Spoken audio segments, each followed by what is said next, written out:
and welcome to Lokana. Today I am with my friend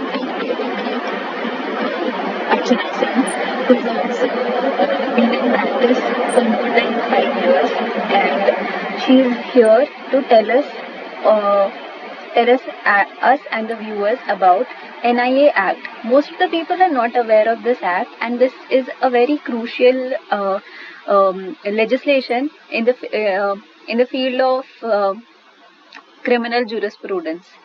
So, hello, Archana. Hello, Ankita. How are you? I am good. I am good. Okay. So, let us start with the evolution of the act. How did it come into force, and how things got started? Yes. NIA act 2008 से हम लोग जानते हैं इसको, और ये इसका पूरा नाम है नेशनल इन्वेस्टिगेशन एजेंसी, और ये एक कॉन्स्टिट्यूशनल और स्टेटरी बॉडी है जो कि एक इन्वेस्टिगेशन एजेंसी एक्ट 2008 के तहत इसको लाया गया था। और बेसिकली इसका पर्पस बहुत वाइड है, क्योंकि 2008 में एक अटैक हुआ था, मुंबई अटैक, जिसको हम लोग 26/11 के नाम से जानते हैं।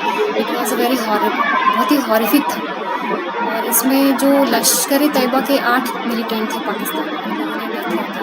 300 लोग घायल हुए थे, 175 लोग मरे थे, उसमें से इंक्लूडिंग अटैकर्स। तो फिर भारत सरकार को ये लगा कि हमें एक ऐसी फेडरल एजेंसी लानी चाहिए ताकि वो ऐसे क्राइम को इन्वेस्टिगेट कर सके, जिसका एक स्पेसिफिक लिस्ट हो, स्पेसिफिक एक्ट के तहत और स्पेसिफिक केसेस को मिला। तो फिर हमने ये एक्ट लाया 2008 में। इससे पहले क्या कोई ऐसा लेजिस्लेशन था जो इसी टॉपिक से डील करता हो? क्या ऐसा तो नहीं है, क्योंकि पहले भी अटैक, ऐसा नहीं कि ये पहला अटैक था। इससे पहले भी बड़े बड़े शहरों में अटैक हुए, जैसे बैंगलोर में हुआ था, मुंबई में हुआ, और भी दिल्ली में हुआ है। बट हालांकि रॉ है हमारे पास, बट उससे कुछ खास असर नहीं पड़ा। देखा जाए तो एक कमीशन बैठाया गया था, एक भारत सरकार के द्वारा एक रिपोर्ट लाई गई थी, उसको बोला गया था टेररिज्म कॉम्बैट रिपोर्ट, 2008 में लाया गया। और बड़े बड़े लीगल एक्सपर्ट्स को बैठाया गया, जिसमें कहा गया कि हम कुछ ऐसा करें अपने देश के लिए, कुछ ऐसी एक एजेंसी लें जो बाकी जो हमारे एजेंसियाँ हैं, रॉ है, IB है, DRI है, तो अगर वो सच में इतने इफेक्टिव होते तो ये क्यों नहीं होते। तो फिर कंसीडर किया गया, इस्टेब्लिशमेंट करने के लिए लेजिस्लेशन लाया गया, फिर फाइनली इसमें लाया गया। अच्छा, तो इस एक्ट की अगर हम बात करें तो इसका ऑर्गेनाइजेशनल स्ट्रक्चर या फिर एस्टैब्लिशमेंट क्या है, कैसे, हाउ डज इट वर्क? इसको बेसिकली ये सेंट्रल गवर्नमेंट से ये अटैच है, और ये काम करता है, इसका कंट्रोलिंग पावर है होम मिनिस्ट्री ऑफ इंडिया से। इट्स लॉजिकल, क्योंकि ये हमारी इंटरनल सिक्योरिटी से रिलेटेड है। तो बेसिकली भारत में जो भी हमारी इंटरनल सिक्योरिटी है, मतलब भारत की आंतरिक सुरक्षा की बात आती है, तो वो मिनिस्ट्री ऑफ होम अफेयर्स को देखना होता है। तो उसका कंट्रोल पावर होम मिनिस्ट्री के पास है। और इसका स्ट्रक्चर ये है कि इसका जो हेड होता है वो होता है डायरेक्टर जनरल, जिसका लेवल होता है एक IPS के बराबर, और उसको सेम पावर है जितने पावर एक स्टेट पुलिस ऑफिसर के DGP को होता है, डायरेक्टर जनरल ऑफ पुलिस को सेम पावर है इसका। पे एक कोऑर्डिनेशन बैठाना होता है स्टेट के साथ। इसकी हेडक्वार्टर्स दिल्ली में है और बहुत सारे इसके ब्रांचेस भी है।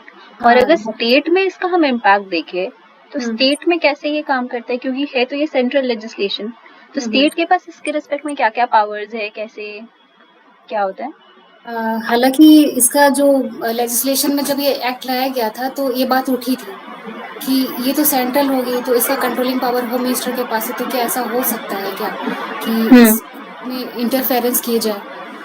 तो उस बात को ध्यान में रखते हुए कुछ खास एक्ट हैं, जैसे मेरे पास मुझे याद नहीं है लिस्ट, जैसे एक्सप्लोसिव सब्सटेंस एक्ट है, और एटॉमिक एनर्जी एक्ट हो गया, एंटी हैजिंग एक्ट हो गया, सार कन्वेक्शन होता है जो साउथ एसोसिएशन के जो कंट्रीज है उसका IT एक्ट है। तो उस एक्ट के तहत जितने भी तरह के क्राइम होंगे, तो उस क्राइम में जो वैसे क्राइम अगर स्टेट के अंदर होते हैं, मान लीजिए कि वो अलग अलग स्टेट में इन सारे एक्ट्स के तहत क्राइम हो रहे हैं, तो फिर वहाँ पे जो NIA है वो हेल्प ले सकती है स्टेट पुलिस की, और उनको उसको कोऑर्डिनेट करना होगा NIA की ऑफिसर्स के साथ, स्टेट पुलिस को कोऑर्डिनेट करना होगा। वहाँ पे ऐसी कोई ईगो की बात नहीं होती कि आप क्यों करेंगे, हम नहीं करेंगे, आप मेरे एरिया में क्यों हैं, वैसे नहीं है। उनको help, they have to help, because ये हमारी सिक्योरिटी की बात तो है। बेसिकली इसका जुरिस्डिक्शन भी इसी में कवर हो जाएगा। दिस इज वेरी कॉन्करेंट है ना। तो अगर जैसा कि मैंने बताया कि जो NIA एक्ट में जो एक शेड्यूल बना हुआ है, उस शेड्यूल में एक लिस्ट है कि कौन कौन सा ऐसा ऑफेंस होगा जिसको मतलब ट्रायल किया जाए, जिसको स्टेट हैंडल करेंगी या जिसको सेंटर हैंडल करेंगी, डिफरेंट ऑफेंसेस के अकॉर्डिंग कैरेक्टराइज किया गया है। कैरेक्टराइज तो ठीक है, लेकिन बात ये कि उस NIA एक्ट में जो एक शेड्यूल में जो भी क्राइम आते हैं, उस क्राइम सब्जेक्ट अगर स्टेट के पैरेलल कोई और क्राइम हो रहा है तो वो कंकरेंट अपने आप बन जाता है, यहाँ पे परमिशन लेने की जरूरत नहीं। ओके, तो इसका अगर हम लोग आगे बात करते हुए इसका प्रोसेस और कैसे कन्विक्शन जाता है, टाइम लिमिट वगैरह क्या है, इन्वेस्टिगेशन प्रोसीजर। हाँ, सेंट्रल गवर्नमेंट या फिर स्टेट गवर्नमेंट के द्वारा एक फॉर्मेट बनाया जाता है, एक डिजाइन किया जाएगा, जो कि एक स्पेशल कोर्ट कहलाता है। स्पेशल कोर्ट होता है, सेशन कोर्ट को कहा जाता है, और एक ऐसा नहीं कि जुडिशियल प्रोसेस जो हमारे ट्रायल कोर्ट में होते हैं या उसमें काफी लंबा समय खींचते हैं, वैसा नहीं होता है। उसमें मुझे याद नहीं है कितना टाइमिंग लगता है, बहुत कम समय में, माइट बी 6 मंथ, एक टाइम लिमिट है, उसी time period of fix period इसको डिस्पोज ऑफ करना मैंडेटरी है, क्योंकि ये क्राइम ये जो है ये हाई लेवल क्राइम्स होता है, और इसको जल्द से जल्द इसका सुनवाई करके इसको डिस्ट्रिक्ट लेवल पे खत्म करने की कोशिश की जाती है ना। हाँ, लेकिन इसमें कुछ चीजें हैं, जैसे अब इसमें ये देखना होगा कि जो नेचुरल जस्टिस है उस चीज को ध्यान में रखना होता है। हाँ, क्रिमिनल प्रोसीजर कोड ये तो फॉलो होगा ही, जो भी प्रोसेस है आपका एविडेंस होगा। और ह्यूमन राइट्स वाली बातें भी इसमें आ जाएंगी, है ना। तो काफी सारे लॉज को कंबाइन करके बेसिकली NIA एक्ट का एक, अगर हम लोग पूरा देखें तो बनाया गया है, बिल्कुल, जिसका ऑब्जेक्टिव और पर्पस अगर आप अपने अकॉर्डिंग बोल पाया, एज आपका क्या पॉइंट ऑफ व्यू है कि क्या इसके लिए इसमें जस्टिस मिल रहा है, क्या ये एक्ट सही से काम कर रहा है?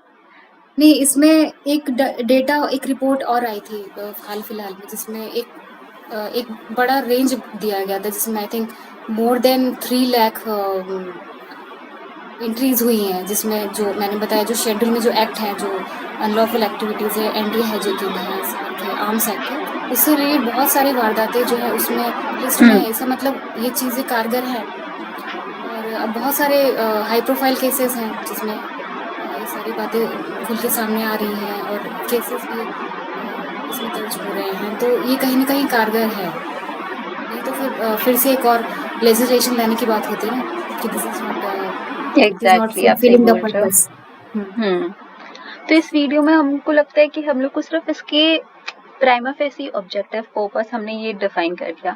अब हम देखते हैं कि इसके आगे रिस्पांस क्या होता है, और अगर हमारे व्यूअर्स चाहते हैं तो फिर इसको हम लोग सेक्शन वाइज लेके या चैप्टर वाइज लेके पर्टिकुलर ऐसे बना सकते हैं, क्लासेस ले सकते हैं। तो it all depends on the viewers कि उनका क्या रहेगा नहीं रहेगा, फिर हम लोग और आगे इसके ऊपर डिस्कशन कर पाएंगे। तो इसमें विजन है, इसका NIA एक्ट को बनाने का एक पर्पस भी है, इसका विजन भी है, उसमें कुछ डायरेक्शंस है, क्योंकि इसमें जो NIA एक्ट के जो ऑफिसर्स हैं उनको एक ऐसी ट्रेनिंग दी जानी चाहिए जो कि इंटरनेशनल स्टैंडर्ड के लेवल से मैच कर सके, क्योंकि इसका जैसे मैंने बताया कि कॉन्करेंट तो इसका जुरिडिक्शन है, तो ऐसा क्राइम जो NIA एक्ट के शेड्यूल में है, और वो क्राइम अगर देश में हो रहा है या देश से बाहर हो रहा है, तो वहाँ पे हमारा जुडिक्शन फॉरेन में भी बनता है, और इंडिया में तो खैर है। तो क्या इसके ऊपर हम लोग IPC वाला सेक्शन अप्लाई करके एक्स्ट्रा टेरिटोरियल जुरिस्डिक्शन का पावर वो नहीं इम्पोज हो सकता? वो तो है ना, इसमें हम लोग को सेक्शन वाइज फिर जाना पड़ेगा, तो फिर वो काफी लंबा हो जाएगा। एक्चुअली इट्स पार्ट हो गया ना, तो इसमें हमको पहले विजन देखना होगा, इसका पर्पस देखना एग्जैक्टली वही होगा। मैं बोल रही हूँ कि ये हाँ। इस वाले सेशन में हम ओवरव्यू डिस्कस कर रहे हैं। अब आगे यस, अगले यस। जो सेशंस होंगे उसमें हम डिटेल बात करके चैप्टर वाइज एक्सप्लेन करेंगे। हाँ, हम लोग कुछ लीडिंग केसेस देखेंगे जिसमें जो केसेस जो हम्म। काफी हाईलाइटेड रहे पिछले कुछ सालों में, और उसका क्या हम्म। आउटकम रहा, उसका क्या रिजल्ट रहा, उस और क्या डायरेक्शंस हम्म। आए हैं, और इनमें से जो लिस्ट है हमारे पास शेड्यूल में, उसके कौन से एक्ट में वो शामिल हुआ था, है ना? ठीक है, thank you for joining. Thank you Ankit.